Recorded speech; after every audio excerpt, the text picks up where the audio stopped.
బొజ్జ గణపయ్య అంటేనే రకరకాల ప్రసాదాలు బొజ్జ నిండా పెట్టాలి.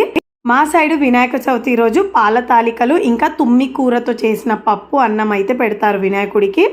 మా అమ్మమ్మ, మా చెల్లె, పిల్లలు, నేను కలిసి ఈ పాల తాలికలు ప్రాసెస్ అయితే స్టార్ట్ చేసాము. మేము కన్నడలో హుగ్గి అంటాము. ఇంకా పచ్చి చింతపండు అయితే తీసుకొని వచ్చాను, తుమ్మి కూర చేసుకోవాలి కదా. ఇంకోవైపు వినాయకుడికి మండపం అయితే రెడీ చేస్తున్నాను. ఆ ప్లేస్ అంతా క్లీన్ చేసుకొని చక్కగా అలికి ముగ్గు వేసుకున్నాను. ఇంకా బ్యాక్గ్రౌండ్లో వైట్ క్లాత్ యూస్ చేసి నెట్తో మండపం అనేది రెడీ చేశాను. ఇంకా ఫ్రెష్ మామిడి ఆకులు, గులాబీ పూలు, ఇంకా చామంతి పూలు తీసుకొని వచ్చాను. మార్కెట్లో అసలు కాస్ట్ చాలా ఎక్కువగా ఉంది అండ్ క్వాంటిటీ కూడా చాలా తక్కువ ఇస్తున్నారు. సో అయినంత వరకు నేను నాకు డెకరేషన్కి ఎంత కావాలో అన్ని పూలు అయితే తెచ్చుకున్నాను. ఇది కింద బోర్డు చూస్తున్నారు కదా, అది మనం కేక్ కట్ చేసాక ఏదైతే బేస్ ఉంటుందో అది నేను అలాగే పెట్టాను అనమాట. సో దానికి ఇలా డబల్ టేప్ యూస్ చేసి మామిడాకులంతా పెట్టి ఈ పూలని